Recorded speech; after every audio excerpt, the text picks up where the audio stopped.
Thank you for being here. My name is Hamid Arbay. I am MVP in developer technologies and a .NET consultant and architecture in CGI Canada.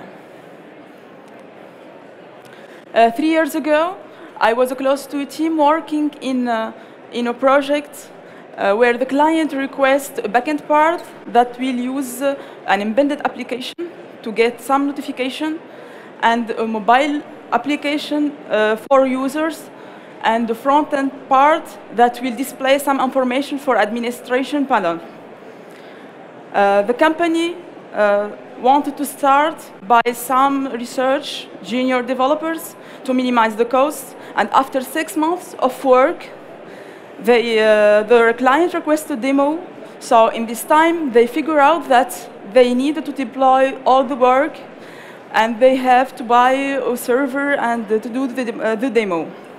They passed more than a week to do the deploy because they found many problems in configurations. And after the demo, when the client requests some information, some other requirements, and some changes, they were unable to do these changes because they were working in the old school architecture, and they were not able to maintain the application, and they do the refund of the application to use the new technologies. So from this experience in my previous company, I figured out that to ensure a secure digital transformation, we need to move from monolithic approach to containerized application approach. We will work during this session to implement an end-to-end application. We will have backend part, front part, and mobile part. And we will use some app server services in Windows Azure because the cloud is really important. And when we start to talking about the cloud was faced many challenges, like ensuring the agility, the scalability, the security, the availability, for example, and the important is to minimize the costs. And to ensure that, we start talking about cloud design patterns. For example, to ensure the availability, we have the health endpoint monitoring patterns. And for data management design and implementation, we will find here the CQRS pattern that is used before, but it's now implemented with more functionalities. So, as I said, during this session, we will try to start from a small idea. I inspired this idea from the previous project to do a solution faster and lower cost using a secure and trusted cloud in Windows Azure. So we'll start now with our global architecture. Here we have the part. We have the front-end part. We use the browsers, and the mobile we will use Xamarin's forms. Here we will deploy the front-end part. We will see after we'll use Angular 6 for this part, and the CDN if we have some files cache like JS or CSS files or static images, we use Azure CDN. And to ensure the authentication for the user, we use the Azure Active Directory B2C tenant. And we use the Azure Traffic Manager to display the traffic for this web portal. And the backend part, it's several APIs that can be deployed as web apps, or they can be deployed as microservices in Docker or Kubernetes. So we have, in our sample, it's traffic guide, so we have the place to visit. So we have the API to manage the places. We have the authentication APIs. We have the events. If you want to add events for any place or to see what we have an event in the place, so we manage here. It's a separate API, the header for every place. And here we will find it's a box that communicates with APIs that contain our backend parts. For the persistent layer, the infrastructure layer, business layer, for example. We will describe this in the next part. And we will use the Azure SQL database to manage the database. It will communicate with this part to the Azure database. Now we will start by the web apps. So here, our example. In the backend part, we will use the .NET Core 2. And for API documentation, we will use the Swagger framework. So we'll use the Azure API management to manage our APIs. And this part will communicate with this box. So we'll start by persisting. The entities is what we have as entities. And you can be used by any ORM. If you use the entity framework, or NHibernate or other. Here, the entity mapping, if we are working using Fluent NHibernate, in our sample, I will present the two ORM, entity framework and the Fluent NHibernate. So if we use entity framework, we will just, in persistent layer consists only to have only the entities that can be after deployed on NuGet if we fix all entities. And we have the repository contracts that can be used for entity framework or Fluent NHibernate. The infrastructure layer, it includes our repositories. So the repository, it can use the session for a Fluent NHibernate or NHibernate, or the DB context for entity framework. So here we find the configuration related to every ORM. And we communicate this for the infrastructure, we communicate with Azure SQL database. Here the project, we will have a demo after to show the entire structure of the project.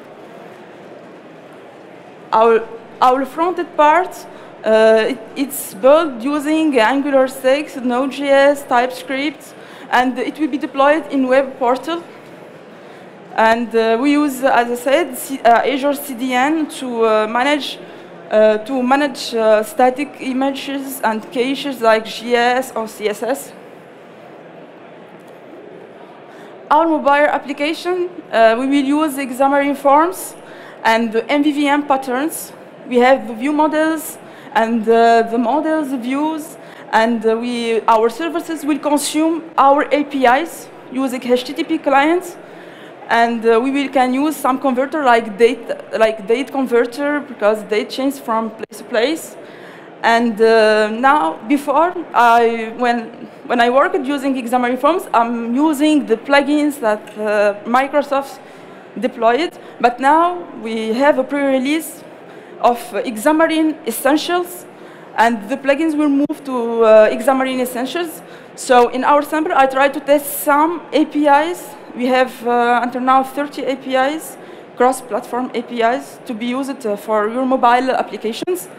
And to compile, to debug, and to deploy in beta testers, we can use App Center. And this is the structure of our project.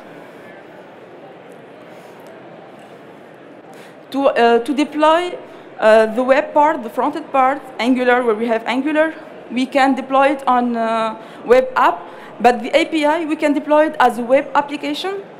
We can, as I said, we have Swagger to try to see the documentation of our APIs, but we are in Azure, we have services that ensure us to deploy, to add to Docker, to do our API as a microservices, and to be deployed in every part. And we can use the Kubernetes too for deployment on containers. We have Kubernetes services in Azure as application services. And to ensure the continuous integration, we used it before VSTS, that now it's become Azure DevOps. That include more functionalities according to VSTS, and with a set of modern dev services.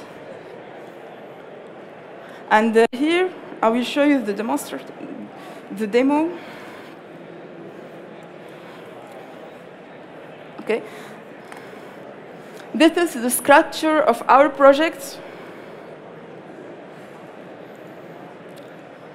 Here, we have the service part that include our APIs. They are, we will show, for example, place controllers. Here we have, for example, get places, I added just two, create to post a new place. And this and every method call the business part. They are domain services. Here, for example, we have our domain part. We have our method. We use I'm using here Fluent NHibernate, and I'm using the criteria APIs to fetch, to get information, for example, for searching or for get using criteria. Here we have some method. Here we do the post. And for persistent layer, here, for example, we have all our entities where we can define the entities and the name, what we want to display, to get in our database.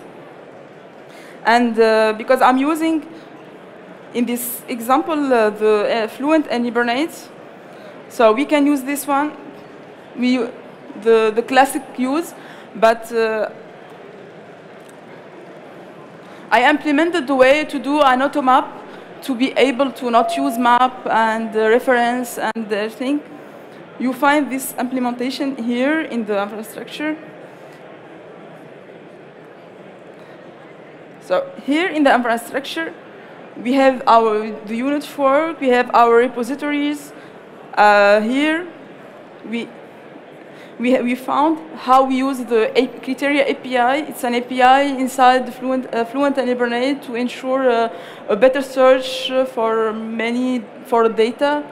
We use the query criteria and the query searching. And for the presentation part, we have here, it's Angular. We have our controller, and we have anything. This example, you can find this project on my GitHub. It's open project. It's used as references.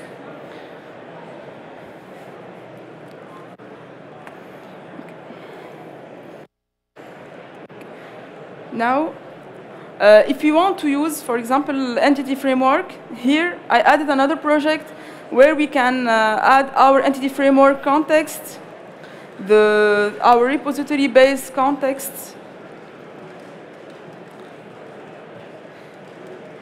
and now for the mobile application. As I said, we use the MVVM pattern to ensure a better architecture, clean architecture. It's one of MVVM. We have Prism. We have other architecture that we can use it.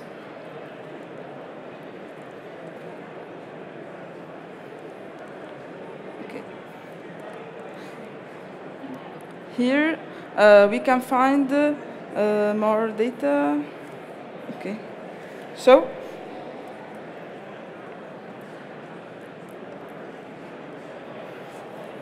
during this demo, I've tried to present an layered architecture, and the goal is to move from an old way of creating the application to a new way using the cloud, using Azure applications. So if you have any questions, I keep available. You can find me here. And please evaluate these sessions. Your feedback is important for me. And you can see the project on GitHub. Thank you.